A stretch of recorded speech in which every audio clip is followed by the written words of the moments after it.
ओम नमः भगवते वासुदेवाय नमः। दोस्तों, आज सुनेंगे योगिनी एकादशी व्रत कथा। आषाढ़ मास के कृष्ण पक्ष की एकादशी को योगिनी एकादशी कहा जाता है। सनातन धर्म में इस एकादशी का विशेष महत्व बताया गया है। मान्यता है कि इस व्रत के प्रभाव से मनुष्य के पापों का नाश होता है, रोग और कष्ट दूर होते हैं। इस तथा अंत में भगवान विष्णु की कृपा से मोक्ष की प्राप्ति होती है। इस व्रत की कथा का वर्णन पुराणों में मिलता है। प्राचीन समय में अलकापुरी नामक दिव्य नगरी में धन के देवता कुबेर का राज था। कुबेर भगवान शिव के परम भक्त थे। प्रतिदिन वे बड़े श्रद्धा और नियम से भगवान शिव की पूजा करते थे। पूजा के लिए मानसरोवर से ताजे और सुगंधित पुष्प लाने का कार्य उनके सेवक हेमामली के जिसमें था। हेमामली अपनी पत्नी विशालाक्षी से अत्यंत प्रेम करता था।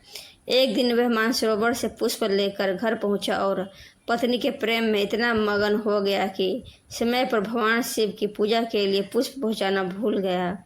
जब पूजा का समय बीत गया और फूल नहीं पहुंचा, तब कुबेर को बहुत क्रोध आया। उन्होंने सेवकों को हेमामली को बुलाने का आदेश दिया।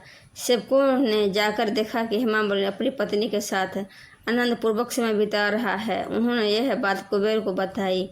यह सुनकर कुबेर अत्यंत क्रोधित हुए। उन्होंने हेमामली को दरबार में बुलाकर कहा, तुमने अपने कर्तव्य की उपेक्षा करके भगवान शिव की पूजा में बाधा डाली है। यह बहुत बड़ा अपराध है। क्रोधित होकर कुबेर ने हेमामली को श्राप दिया, तुम अपने जिस अपराध के कारण कोढ़ी हो जाओगे और अपनी पत्नी से वियोग में दुख भोगोगे। तुझे पृथ्वी पर जाकर कष्टमय जीवन बिताना पड़ेगा। श्राप मिलते ही हेमामली का अंदर शरीर कोढ़ से ग्रस्त हो गया। वह अपनी पत्नी को से बिछड़ गया और स्वर्ग से निकाल कर पृथ्वी पर आ गिरा। अब वह जंगलों में पर्वतों में भटकता हुआ अत्यंत दुखी जीवन बिताने लगा। उसे भोजन भी कठिनाई से मिलता था, शरीर में रोग से पीड़ित था और मन पश्चाताप से भरा हुआ था। उसे अपने अपराध का गहरा दुख था। एक दिन भटकते भटकते वह महान तेजस्वी ऋषि मार्कंडेय के आश्रम में पहुंचा। ऋषि ने अपनी दिव्य दृष्टि से उसके दुख का कारण जान लिया। हेमामाली ने विनम्र होकर ऋषि को प्रणाम किया और अपने अपराध का तथा श्राप की पूरी कथा सुनाई। उसने हाथ जोड़कर प्रार्थना की, हे गुरुदेव, मुझ पर कृपा करें। मुझे ऐसा उपाय बताइए जिससे मैं इस भयंकर श्राप से मुक्त हो सकूं।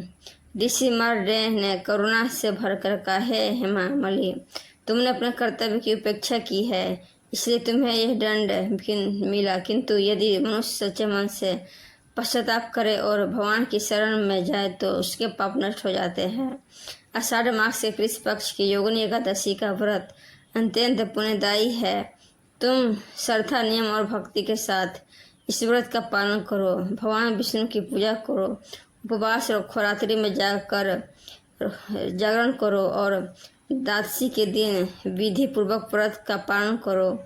इस व्रत के प्रभाव से तुम्हारे सभी पाप समाप्त हो जाएंगे और तुम श्राप से मुक्त हो जाओगे। हेमामली ऋषि के वचनों को श्रद्धापूर्वक स्वीकार किया।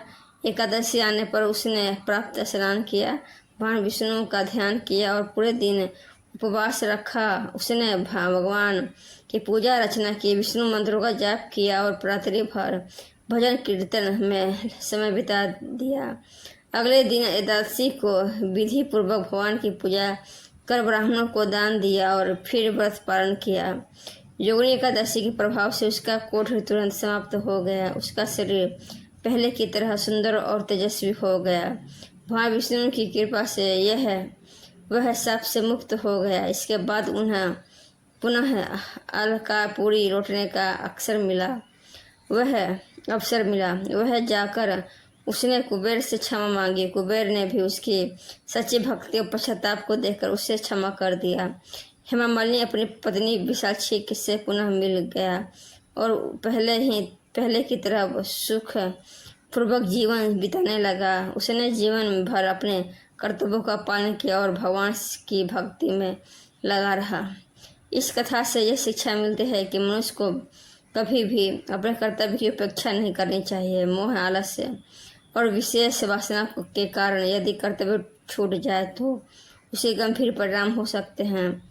साथ ही यह भी संदेश मिलता है कि सच्चा पश्चाताप भगवान के प्रति श्रद्धा और धर्म के मार्ग पर चलने से बड़े पाप नष्ट हो जाते हैं।